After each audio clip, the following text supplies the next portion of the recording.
Filosofía aquí y ahora. Movimientos políticos en Argentina.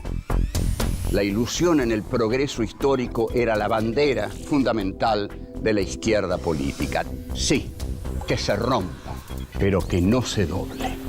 Querían pobres sometidos y tienen, en cambio, anarquistas combativos. Los hijos de la llamada chusma inmigratoria exigían ahora educarse, necesitan hacerse a sí mismos. La conciencia política de los militantes aparece en la praxis. Eva Perón es una construcción de Eva Perón. El tercer mundo es el que iba a encabezar la lucha contra la opresión. Cortar de un solo tajo la cabeza de la víbora marxista. Que vengan los capitales de todo el mundo sin condiciones de ningún tipo. Develar cómo fueron los movimientos políticos que dieron forma a este país que hoy tenemos. La muerte de Eva Perón. 1. La bastardía, un modo de ser en el mundo. 2. La lucha por darse un ser. 3. Su proyecto político. 4. Yo no me dejé arrancar el alma que traje de la calle.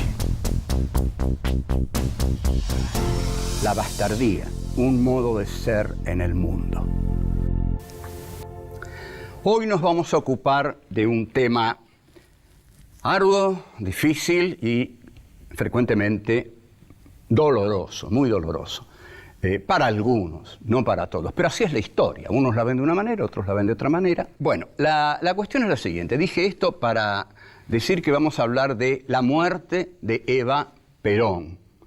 Entonces, tenemos que pensar a este gran personaje de la historia argentina. Pasó por la historia argentina durante 6 años y la dejó su presencia grabada para siempre. Vamos a pensar a Eva Perón desde el concepto de la bastardía, porque estamos ante la presencia de una mujer bastarda, es decir, hija ilegítima. El concepto de bastardía ha sido muy usado por Sartre, sobre todo, que lo hereda un poco de Heidegger. Pero el concepto de la bastardía lo que quiere decir es que el bastardo no tiene linaje, no viene de ningún lado, no está legitimado, no tiene padres, no tiene madres, no tiene un lugar en el mundo, digamos así. Entonces, lo que no tiene es un ser. El bastardo no es. ¿Por qué no es? Porque no tiene nada que lo haga ser. Un hombre es todas las cosas que hace. Entonces, yo, a esta altura de mi vida, soy todas las cosas que he hecho en mi vida. Ese es mi ser. Hoy no soy todas esas cosas. Las soy en el modo de que ya no las soy. Aunque las soy, ese es mi ser, porque eso es lo que yo hice, ese soy yo. Pero en este presente es un presente que me arroja a mis posibles siempre. Porque no soy una roca, soy un ser humano y el ser humano siempre tiene posibilidades que lo arrojan hacia su futuro. Pero el bastardo no es porque no tiene nada detrás. En cambio, es lo contrario del oligarca. El oligarca tiene un linaje que se remonta hasta los próceres de la patria. Borges, por ejemplo, que tenía una obsesión con esto, siempre traza un linaje que lo lleva hasta los primeros heroicos guerreros de la argentinidad. La bastardía de Evita surge porque su padre, Juan Duarte, que es el amante de su madre, por supuesto, había tenido con ella 5 hijos y no los había reconocido. Uno de ellos se llama Juan Duarte, que va a ser el hermano de Eva. Entonces no los había reconocido y esta es la condición de bastarda de Evita. Digamos que en Heidegger diría que este es uno de sus existenciarios. ¿Qué quiere decir esto? Que es una de esas condiciones, de esas marcas que le hacen ser lo que va a tener que ser, pero a partir de una carencia. carece de ser, carece de pasado, no es legítima, es hija ilegítima. Entonces, lo que nunca es un señor bien y un oligarca es un ilegítimo. ¿Cómo va a ser un ilegítimo si justamente vive de su linaje?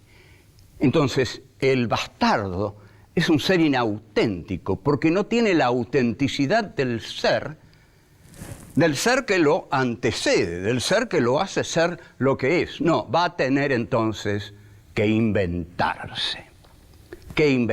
Y esto es lo que apasiona a Sartre de la figura del bastardo. El bastardo es un ser que no tiene definición, porque es bastardo, pero que al no tenerla, está todo arrojado hacia el futuro y tiene que ir inventándose a sí mismo. Tiene que ir haciéndose él lo que va a ser. Su ser lo tiene que construir él. Esto es lo que hace Eva Perón. ¿Era una bastarda? Bueno, no tengo nada atrás. Bueno, pero ahora yo me voy a inventar a mí misma. O sea, Eva Perón es una construcción de Eva Perón. Ella traza, elige y lucha por el destino que quiere, y ese destino, formado por sus elecciones vitales, es el ser que va a tener. No es curioso, entonces, que Evita se acerque a los otros bastardos de la sociedad. ¿Quiénes son los otros bastardos de la sociedad? Y bueno, es la clase obrera, son esos negritos que llegan a Buenos Aires. Bastardos, no tienen nada, llegan solos, un poco con algunas familias, pero ¿quién los va a reconocer? Entonces, la unión de Eva con su proletariado, con su clase obrera, con sus grasitas, como ella cariñosamente lo llama, es la unión de un colectivo político-social, los migrantes, los negritos, y de una mujer. Los dos son malditos por la oligarquía. Comparten eso, la oligarquía los odia. Odia tanto a Eva Perón como odia a los negros, a los grasitas, con los que Eva Perón construye su poder político. Uno y otro se están dando el ser a sí mismos. Volvemos. 2. La lucha por darse un ser. El transcurso existencial de Eva Perón a través de la historia argentina es lo que vamos a llamar una aventura ontológica. Esto va a quedar claro. Ontología viene del griego, bueno, ontos es ser y logía es aquello que se ocupa del ser. O sea, una aventura ontológica es una aventura que pertenece al campo del ser, de lo que es y de lo que trata de darse la densidad de ser. Todos nosotros tratamos de tener la densidad de ser. Creemos que tenemos la densidad de un ser y de que somos lo que creemos que somos, pero corremos el enorme riesgo de ser lo que los otros quieren que seamos, porque estamos todo el tiempo abiertos a lo que nos dicen, que al final somos dichos, somos pensados, somos interpretados. Decimos toda la vida lo que nos dicen que tenemos que decir. Y así entonces vivimos bajo el señorío de los otros y nunca tenemos un verdadero ser. Tenemos el que nos encaja el poder. Hay una lucha en la existencia de Eva Perón. Eva Perón se da cuenta de su carencia de ser. ¿Cómo soluciona esta carencia de ser? ¿Cómo deja atrás su bastardía? Bueno, primero, uniéndose hacia la otra clase bastarda que hay en la Argentina, ¿no? Los proletarios. Y también inicia su carrera hacia el poder. Lo que Eva siente es que no solo Perón le va a dar la consistencia de ser alguien, sino que ella necesita una consistencia estamental, objetiva. Se casa con Perón, lo cual le implica un gran reconocimiento en cuanto a su carencia de ser algo. Ahora es la esposa del presidente de la República. Perón incluso un 9 de julio, el primer 9 de julio, la lleva al Colón ante la indignación de toda la clase ilustrada. ¿Qué hace esa prostituta en el palco presidencial? ¿Por qué era una prostituta? Porque había sido una actriz. Y en 1946, una actriz, era sin más una prostituta. Entonces, como la odiaban tanto Eva Perón, se preguntan todos los señores bien que van al Teatro Colón, ¿qué hace esa prostituta en el palco presidencial? Este fue un acto revolucionario de Perón. Que se casara con Eva Perón es excepcional por parte de Perón. Piensen después con quién se casó y establezcan la diferencia entre un Perón y otro, y se puede establecer esa diferencia basándose en las dos mujeres que tuvo al lado. Porque, si lo pensamos bien, uno es también, y en gran medida, la mujer que tiene al lado. Fíjate qué mujer tiene al lado y dime quién es. Evita era, si quieren, le decimos así, una mujer difícil, con un enorme carácter, y lo sigue a Perón y lo elogia mucho a Perón, pero elogiarlo a Perón era un modo de presionarlo a Perón. Ya vamos a ver esto. Tiene dos etapas la figura de Evita. La etapa Christian Dior, en la cual Paco Llamandreu es quien la viste, y Paco Llamandreu era un gran diseñador y era un homosexual en la Argentina de los años 50, cosa que era terrible porque era como una condena, un ultraje. Los machos de la oligarquía, los machos del ejército, los machos de las clases altas, odiaban a un homosexual. Entonces Paco Llamandreu escribe un libro que se llama La cabeza contra el piso. Luego Eva cambia el look Dior y usa para siempre el traje de militante, ¿no? El traje sastre y el rodete y el pelo tirante, y se convierte en una militante. Ya es algo más, una militante política. Otro paso fundamental que da Eva es la Fundación Eva Perón. Le pone su nombre. Esa no es cualquier fundación, es la Fundación Eva Perón. Ella se reconoce en esa fundación, y esa fundación es para expresar su amor por los desposeídos. Entonces, después, quiere la vicepresidencia y se la pide a Perón. Y Perón le da respuestas evasivas, no la respalda claramente. Eva y Espejo de la CGT organizan un gran acto en la avenida 9 de Julio, porque lo que Eva quiere tener es un ropaje institucional. Un ropaje institucional quiere decir que si ella llega a ser vicepresidenta, va a ser parte del Estado, y ahí sí va a tener un ser, va a dejar de ser la bastarda, que no tiene nada, que está desamparada por su bastardía. No, ahora va a ser la vicepresidenta de la República Argentina. Se juega eso, se juega todo a esa apuesta, y bueno, ahora vamos a ver qué ocurre. Volvemos. 3. Su proyecto político. La renuncia de Eva Perón a la vicepresidencia de la Nación es su mayor derrota política. Las causas de esta derrota política son muchas. Indudablemente se opusieron las Fuerzas Armadas, peronistas y no peronistas, la Iglesia, por supuesto, bueno, ya sabemos qué sectores sociales se opusieron, pero la CGT respaldaba esa candidatura. La CGT respaldaba esa candidatura. Y Perón, en verdad, no, porque no la quería Evita de vicepresidenta.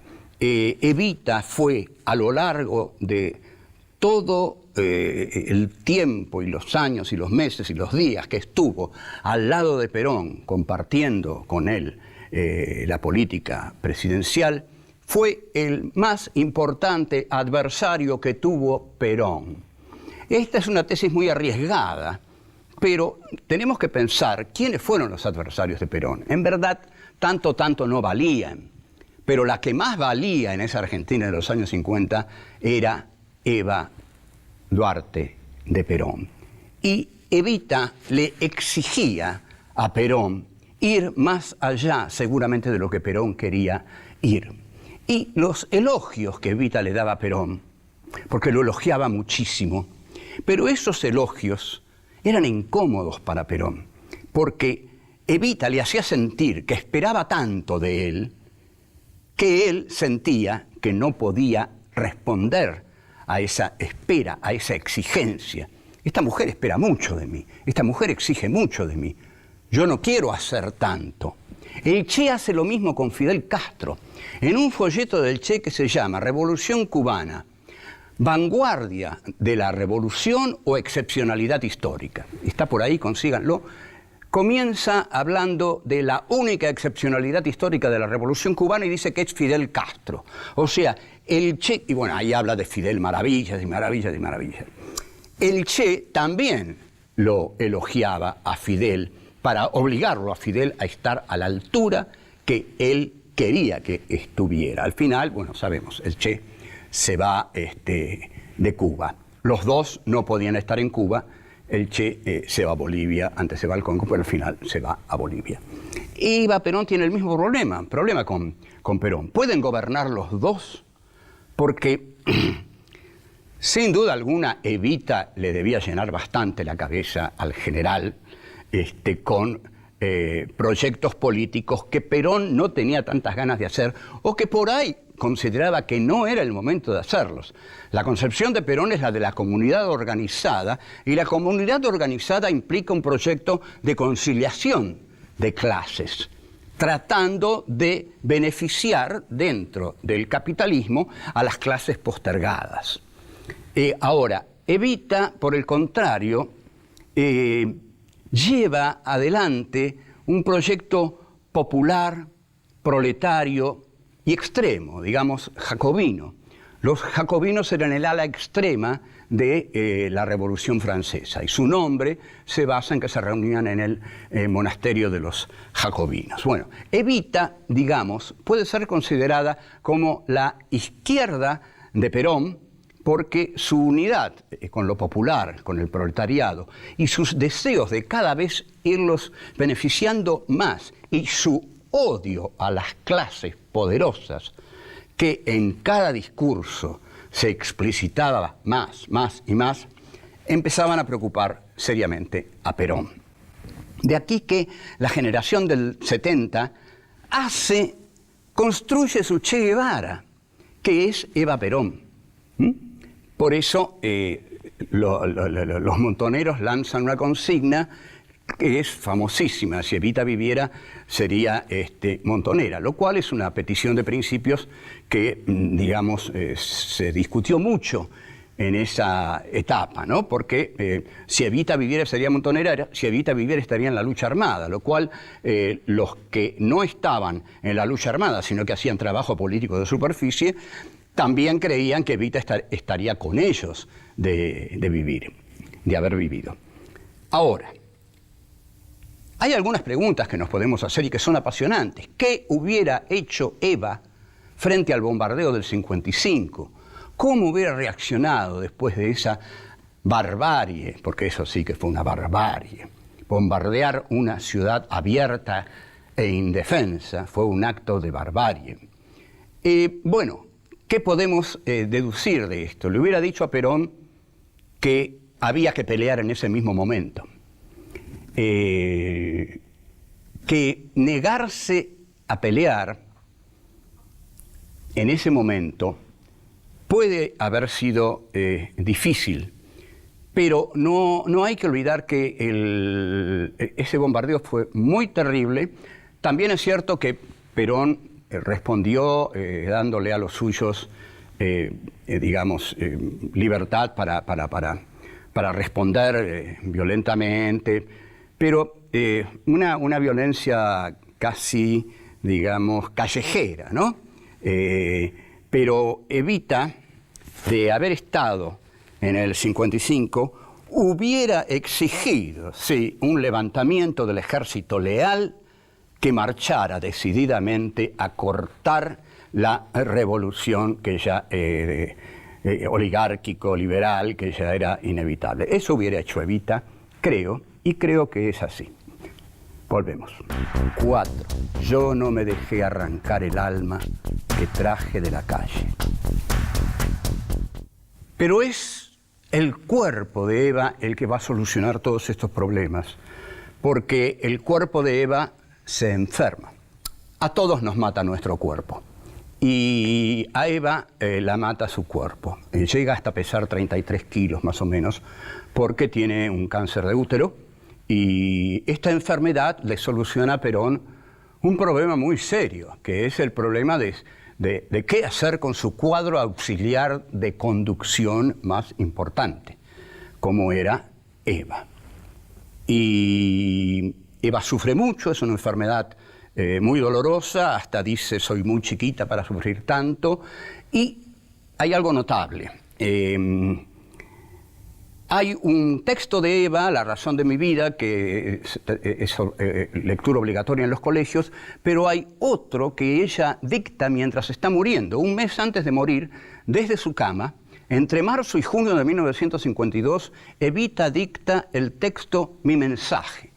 Y Mi mensaje es el texto más jacobino, más extremado, más desesperado de Evita, porque es el testamento político de una mujer que sabe que tiene la muerte ahí, en la puerta del dormitorio, mirándola mientras dicta cosas como estas. Quiero decirles la verdad que nunca fue dicha por nadie, porque nadie fue capaz de seguir la farsa como yo para saber toda la verdad.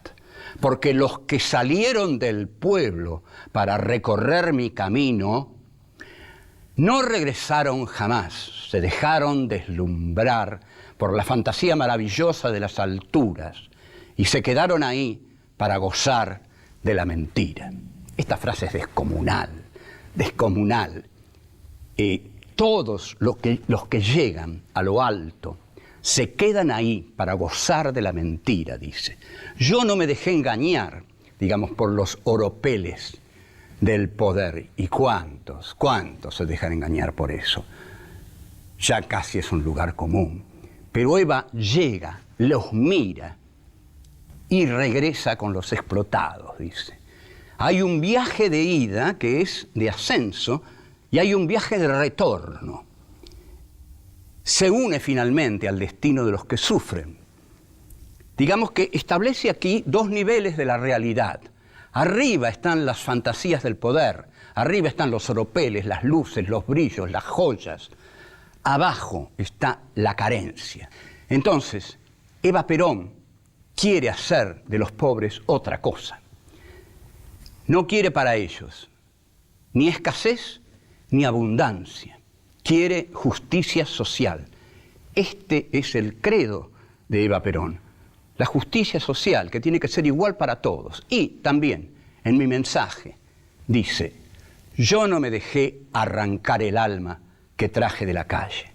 Por eso nunca me olvidé de las miserias de mi pueblo y pude ver sus grandezas. Yo no me olvidé del alma que traje de la calle. Y esto es fundamental. En otros pasajes dice, yo vi la mentira cara a cara, por eso sé de lo que hablo, por eso sé lo que les digo. En Mi mensaje, Eva Perón habla mucho de los traidores, muchísimo habla de los traidores, hasta que llega a una frase fundamental. Tengo más miedo de la oligarquía que nace en el corazón de los dirigentes peronistas que de la oligarquía que derrotamos el 17 de octubre. Esa oligarquía que nace en el corazón de los dirigentes peronistas la hemos visto sobradamente durante la década de los 90 y siempre está presente, siempre la podemos ver. Y en los dirigentes de todos los partidos políticos, por ejemplo, sin duda. Eva Perón muere el 26 de julio de 1952 bajo un muy sincero dolor popular. Evita muere muy joven y tiene el destino de los que mueren jóvenes. Los que mueren jóvenes mueren puros, mueren sin contradicciones, porque mueren sin quebrarse ni una sola vez, porque en la existencia de cada uno de nosotros hay momentos de quebraturas, de rupturas, hay momentos en que morimos y nos levantamos. Y hay que ver que algunos, cuando se quiebran para siempre. Y otros se quiebran, pero siguen y siguen y siguen.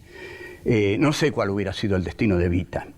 de todos modos, lo que queda es que fue amada sinceramente por los pobres y fue odiada por los poderosos. Y esto de muy pocos se puede decir. Chao.